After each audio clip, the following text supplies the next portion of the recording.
Hi, everybody. My name is Fabi Naghmi, and I'm so excited to be sharing with you our newest edition, Laugh, Learn, and Eat Biographies. We created biographies so that we could dive deeper and learn more from the guests that come on our show than we've ever had before. And I couldn't have been more excited to have my very first guest as my dear friend, Christine Beckwith, the president and founder of 2020 Vision Your Success Coaching. Christine and I have been on the same journey together for the past several years, and I've been inspired by her books, her speeches, her one-on-one conversations that I have with her. I hope you will enjoy this conversation as we learn about Christine and where she came from, and that one famous quote that she said to me, "It doesn't matter where your story starts."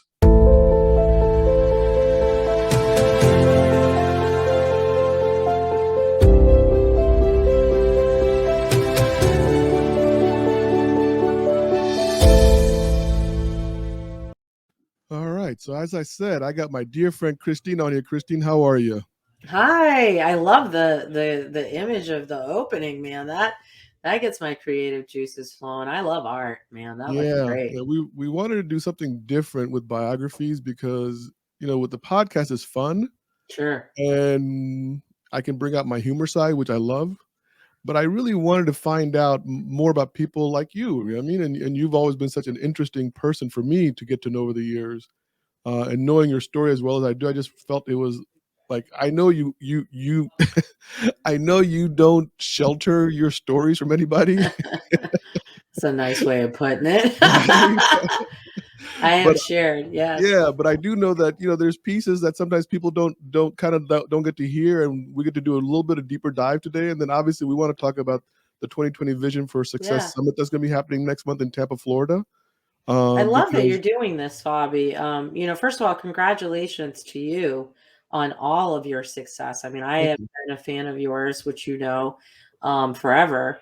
But watching and being part of your journey for many years has been incredibly rewarding to see all that you've accomplished. And what I love about you, and I know you haven't asked me to say any of this, but what I love about you, I'm going to say it anyways, you're going to have to listen to it, is that you are somebody that everybody should really pay attention to because you're pushing your own envelope. You're trying new things.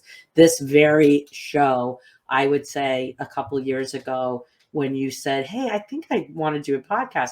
Well, that was the Fobby. What is it? Before podcasting, Fobby. And it's almost hard for me to reckon with today because truly the brand of Fobby to me now is very much of an influencer in our space. And I for lack of better word, because I'm not in love with that word, but I do think that you have shared an incredible amount of very good content. Well, I mean, you're very kind. I mean, honestly, and I've always said this is like, I love being on the journey with you. I love being on the journey with certain people, right? But especially with you, because thank you. It was interesting when you look at the history of us, right? May 2019, I think, or 18, I can't remember. I think it was 19, 3 years ago was when we first met in Atlanta NAMBA conference. And so really this episode kind of if you look at it, it's like 36-month journey. But yet, I don't know about you, but it feels like it's been a lifetime with you because, before we were talking, the show started, I mean, like, we don't talk every day, we don't talk every week, but I know the friendship that we have doesn't require that. And so that's when you know you have a true, deep friendship with somebody. Aw, I love that. And that is so true for me as well. Yeah. Group hug, everyone. Group hug. So look, before we dive into Q&A, I know I asked you for some pictures. And so we put a little montage together for you and we want to share with you. And John Perry helped out a lot. So kudos to John and you'll understand what I mean by that. But if we can just play that right now and then we'll start the show afterwards. Okay, hang tight. Let's do that.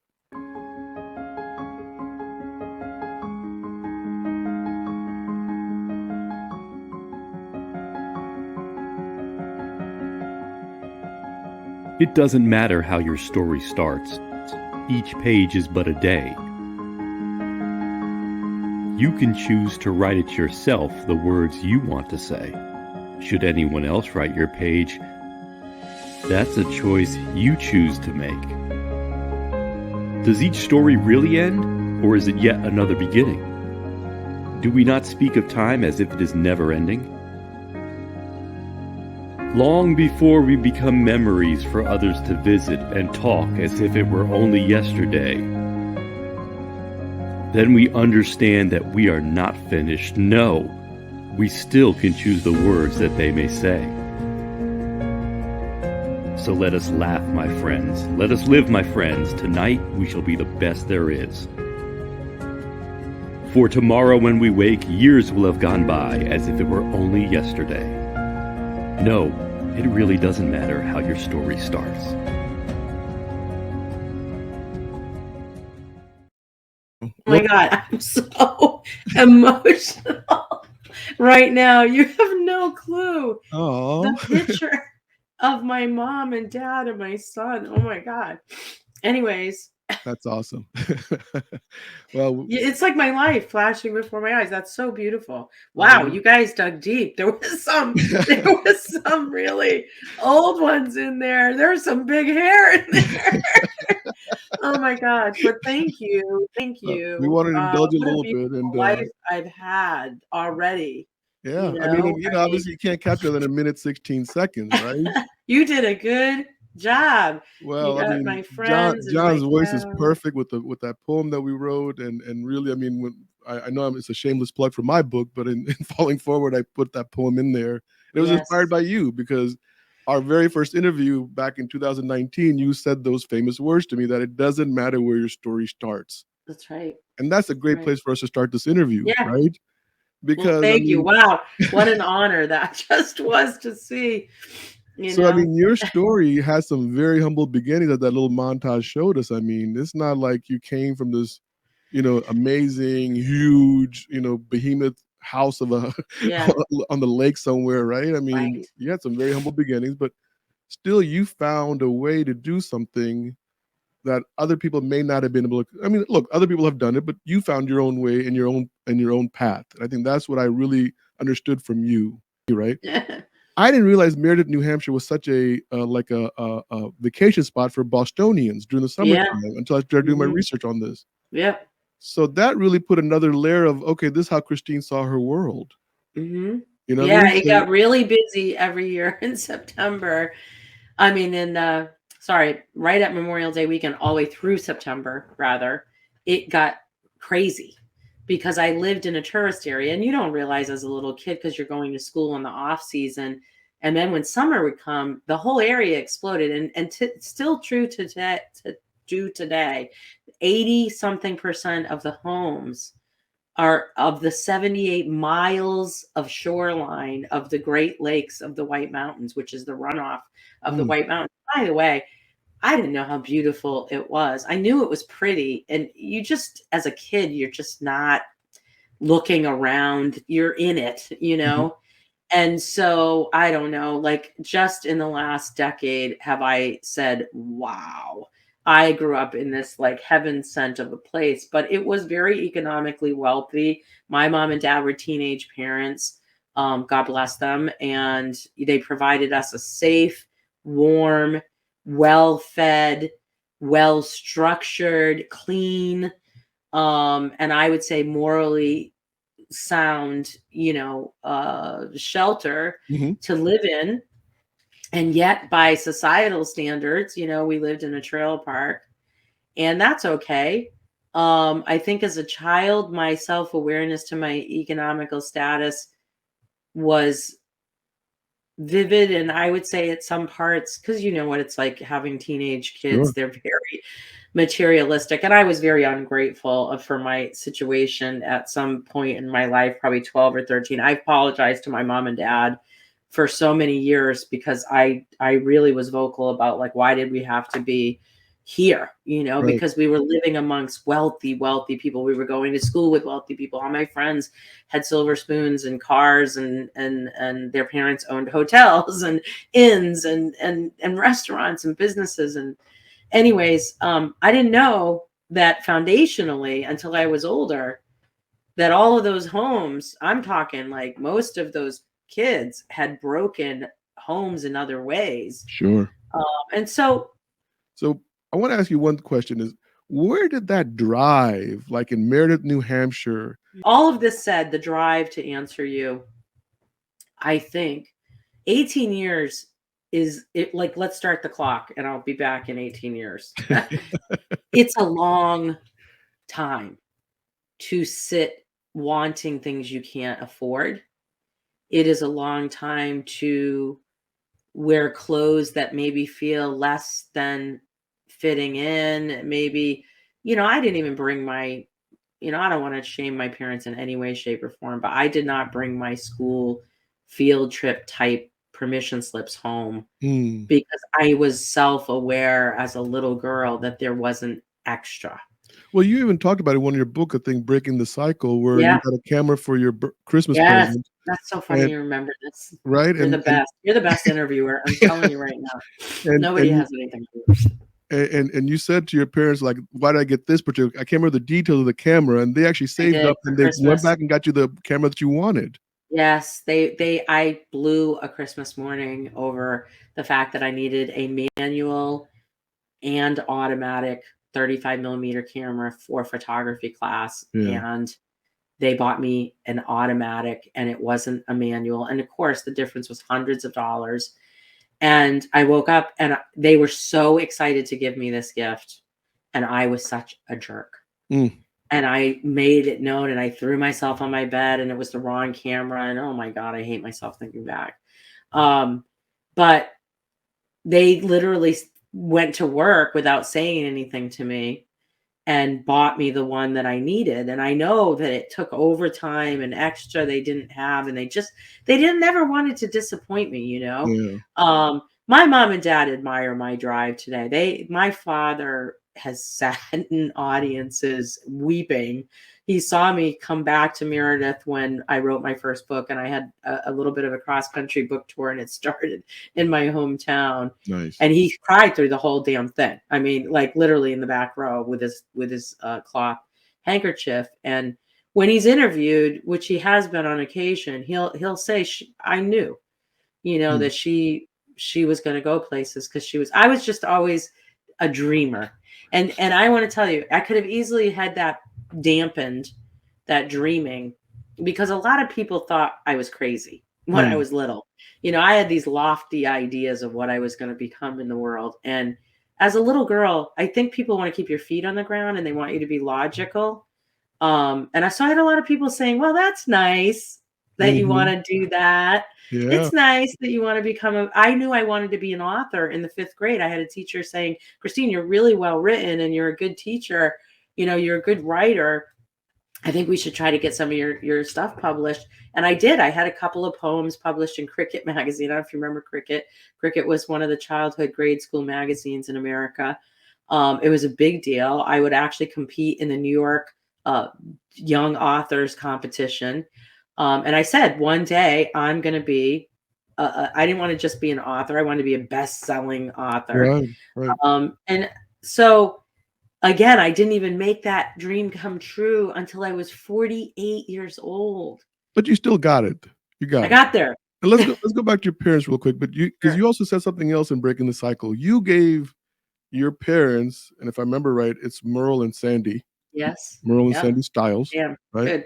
Yep. I know John always freaks out because I don't take any notes before the meeting. You're doing great. Like little notes I make, rather, you know what I mean? Yep. I get that from my dad, but you give them credit for breaking the cycle. Yes.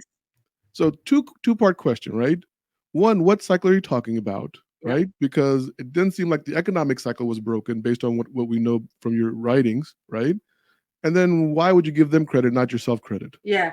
So they did break the cycle because if you look at, and I didn't go into this in the book, but truly their families and upbringings were economically even more dire. And when I tell you the two of them coming together under one roof and getting to a place where they could raise 3 children, keep cars, to this day, they ended up, they when we were young, they had used cars. And then I remember when they bought their first car, because by the way, I crashed their first car, their first brand new car. But when they got, new cars, one would get a car and the other would wait until that one was paid off in 4 or 5 years, and the other would get a new car. And so the one that had the new car will hold the car for 8 years. They still do that. They're in their 70s now, and my mom will say, "It's your dad's year to get a new car." Whatever road they took to salvation, they marched down. And they were like paycheck to paycheck, and they had Christmas clubs. We had the most magnificent Christmases because she put $20 a week away, which was a lot, so that when Christmas came, when October came and you could go to the local bank and they gave you back your savings for the year, she went and bought Christmas with it. The idea to me that my mother and father had that type of self-control. So listen to me when I tell you, I am a product of the cycle that got broken by them. Got it. And so they are 1000% economically. They would end up buying. They would get out of there, and they ended up, after we all left home, they bought a beautiful Cape home, and still up there. And so, that's why I have to give, them the credit for that, because I think, the stability that they were able to pull together from working hard together. There wasn't a lot of Who would you extra. give credit for your drive? Your mom or your dad? Both of them are really hardworking, and this is really crazy, but I just did a podcast of my own on work ethic, ironically. And I unpacked the fact that through growing up, from birth to my graduation, my mom and dad worked in an asbestos mill, which was in the center of Meredith. And a lot of the townies, hundreds of them worked there. They manufactured asbestos. My mother was a master weaver. If you can imagine asbestos in the cotton form, she literally was starting cotton from barrels that were being threaded onto spools, and she ran 4 master machines. She wore a handkerchief over the front of her face, over the top. She came home covered in it. My father worked in the shipping mill. They were there 20 years before OSHA came in and determined that asbestos was cancer causing. And so let me tell you, they never were sick. They couldn't afford sick days. They worked sick. They worked with colds, which I know is taboo in the COVID environment, but there wasn't COVID back then. They worked with illness. And so I understood. In the 5th grade, I went and got the little kids in the neighborhood. We all learned that this driving range, this golf range 2 miles away, was looking for golf ball picker-uppers. And 5 of us kids joined together. And about 6 a.m. every morning in the summer months, we would ride our bicycles 2 miles, and we would go do this Indian walk in this field for this driving range. And we picked up this golf balls for this very wealthy man that owned Fun Spot, which is a huge arcade up there. And he would pay us every Friday. And I want to tell you, my parents, I came home with that envelope, and my parents would hold that cash for school clothes. Oh, wow. And so we kind of, because they said, if you want more than what we're going to buy, then you're going to need to contribute. And so, like, back then it was Izod and shirts and Dickies and all that. And so we did. We worked. Our summers were working. Well, let's get back to you for a second here, because there's a really interesting part. By the way, I don't know how many times I've actually read Wise Eyes. I mean, it's really, I mean, for anyone who doesn't know Wise Eyes, I mean, this is really a great book. I think I've read it 4 times, honestly. That's why I know so much about you, probably like a little stalker on words. I love that. There's this one section that or 2 sections we're going to talk about in this particular book. This way, I'm just going to read it. This is during the election. I know I've talked to you before about this election that you were in, right? For the student council president, which I just love this story, right? There's just a little excerpt right here, which is, they were more popular. In fact, one girl was the prettiest in my class. One boy was the most handsome and popular. I recall thinking that morning as I rode the bus to school, why'd I even enter the race? How could I have been so blind to their obvious advantages? I mean, you know what I mean? That's no matter how old we are, Christine, we're still plagued by those feelings within ourselves. Oh, yeah. Right? Like, I definitely was mad at myself that morning, by the way. I thought I was going in to face defeat.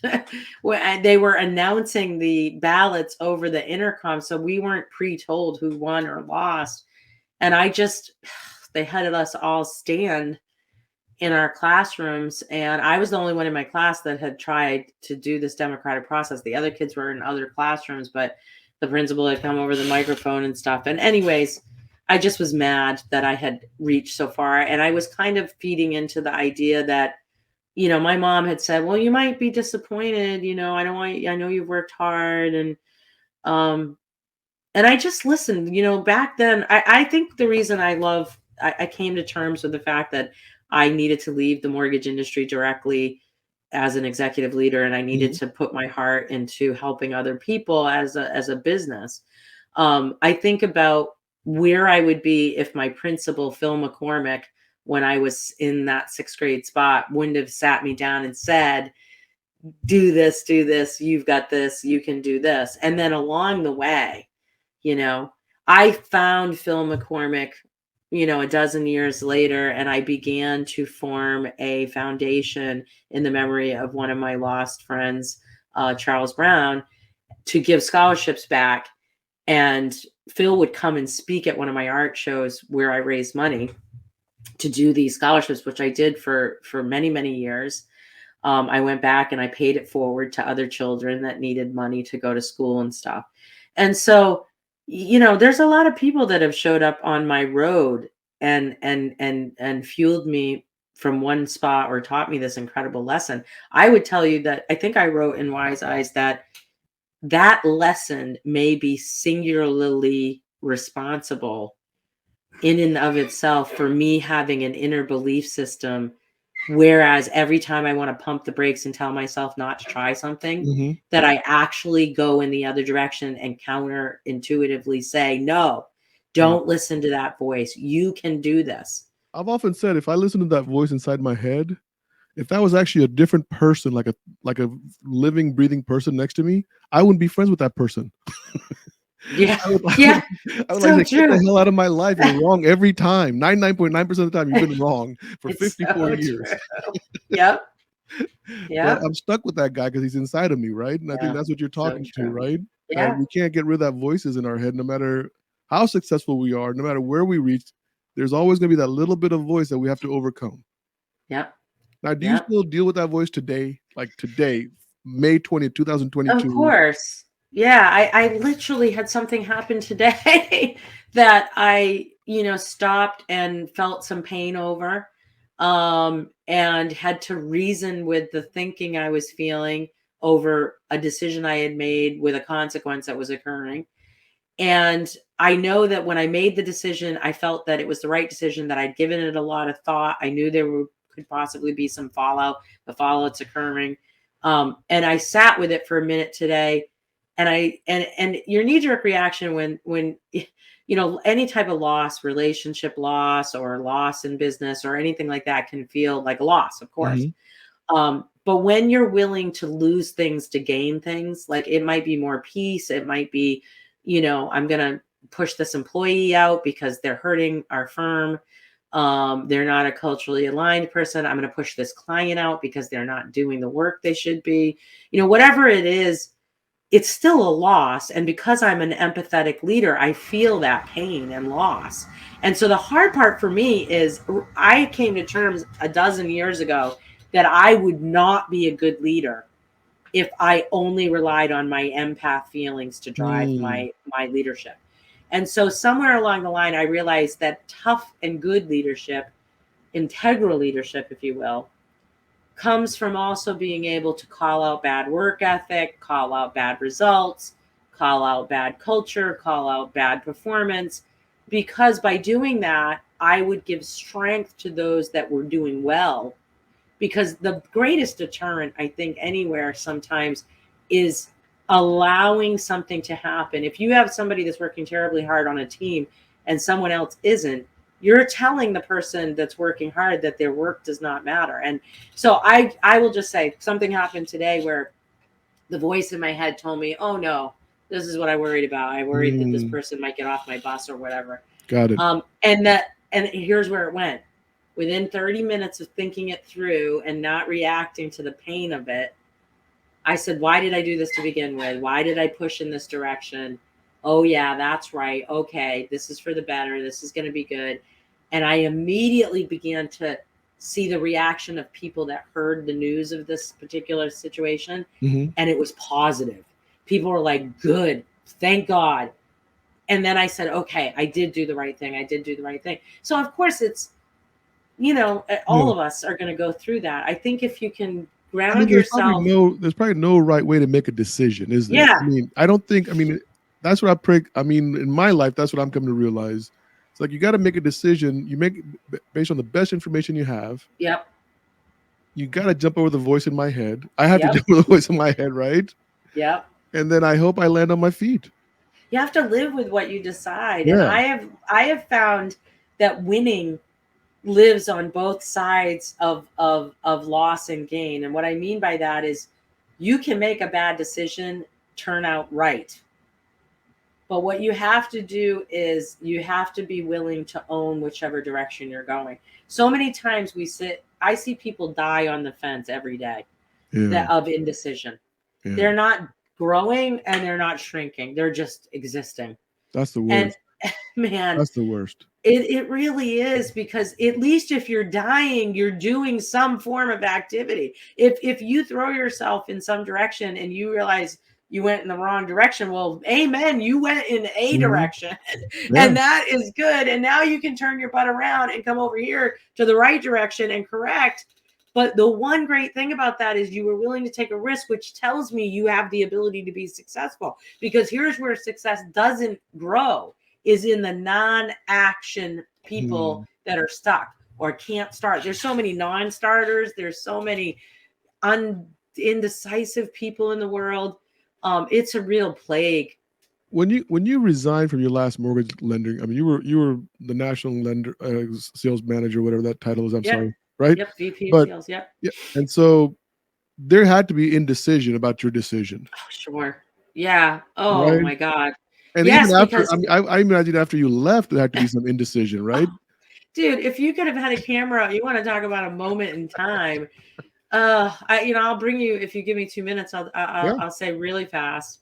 In 2006, between H&R Block Mortgage getting shut down during the mortgage implosion, and then taking the job with Village Home Mortgage with Joe Pinabianco in the beginning of Annie Mac, and going on that 12-year journey with them, I had a summer off. I wrote Wise Eyes, and I don't mind sharing. I knew that I wanted to build a consulting firm. Fast forward to 2016, 17.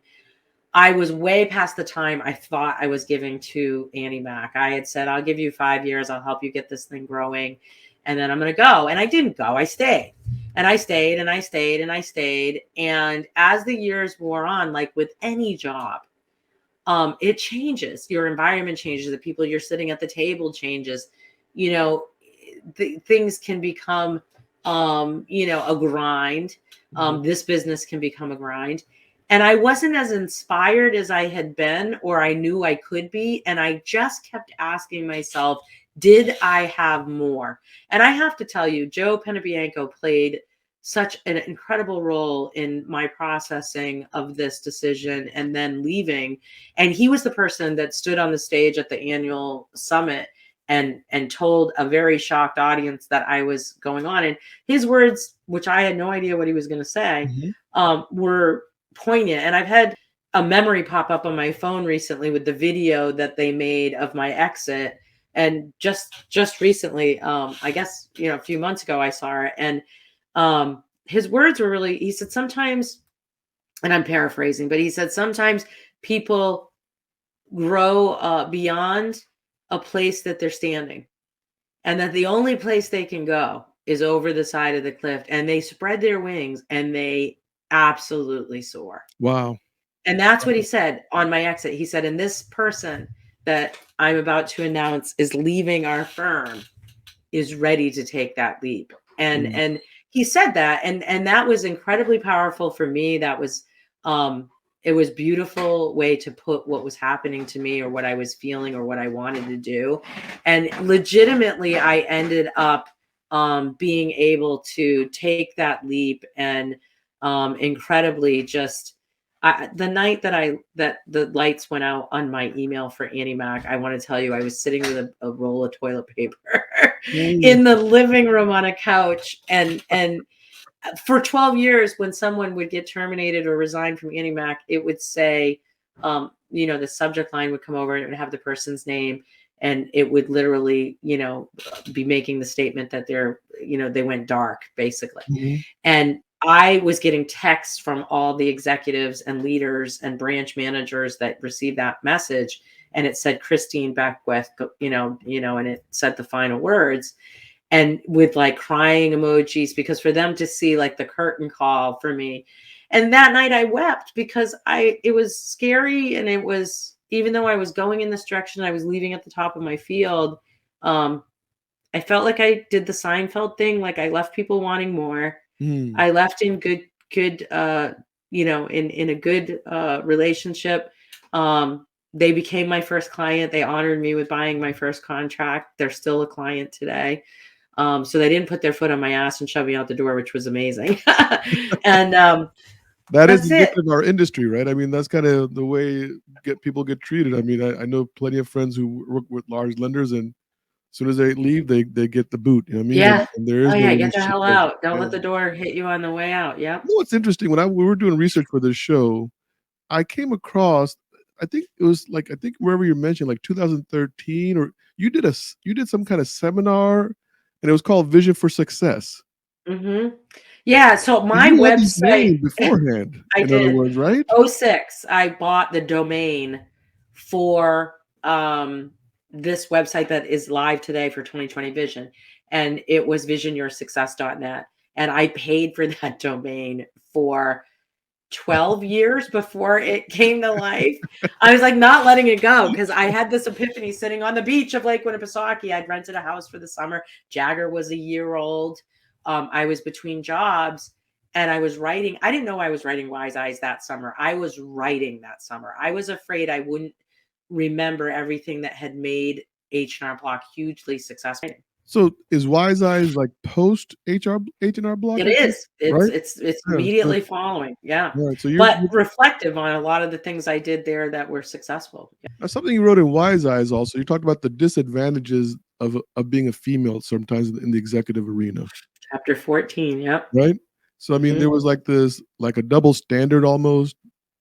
Males would get treated one way, females get. Is that still, in your opinion, still prevalent, or is it becoming more balanced? I mean, I'm going to be really honest with you and tell you I've never had a big women's lib voice. And I wrote chapter 14 because I finished Wise Eyes and handed it in. And my editor said, you did not write about the one thing people are going to want to know. And that is, what was it like to work in a male dominated field? And I thought, I ain't writing about that. At the time the book was coming out, I was surrounded by Annie Mac executives. I was running a company that had 98.5% males below me, beside me, above me. No, there were no females beside me or above me, in sales anyways. And, I said, I'm not doing that. And I got pushed to this is what was said to me: in 100 years, when you are gone and Jagger's grandson picks up a book to learn about his great grandmother, what is the story you want to tell about your career? And so I said, oh my God, great. And she said, well, why don't you write it as if you're writing it in a journal? And I did. And then we looked at it, and I will tell you, I submitted this chapter to the executive team at Annie Mac and said, this is a controversial chapter. You probably want to read it. If anybody feels there needs to be something changed, please tell me. I'm not saying I will change it. I'm saying I will consider. And I want to tell you, out of that edit, one word was changed. One. That is all they asked me to change, was one word. It was kind of a harsh adjective when I was describing something, not about Annie Mac either, but just in general. Here's the deal. I had everything that every woman's ever had happen to them. I never really, ever felt the need to point to the minority that I was. I never felt like I was disadvantaged in getting jobs. I credit men for my promotions. It's men that promoted me. However, I would be lying if I didn't tell you I have experienced everything from, sitting at a boardroom where I have an idea and not a lot is said about it. And then 3 seats later, some dude says something in a different way. And they're like, oh yeah, great idea. I have had that happen to me. And you can't, it's such a subtle discrimination thing that it's irritating, but at the same time, I've said to myself, learn to say it in a different way. I kind of have a tough voice. Like I can be very direct. I'm sure you feel that. That about me.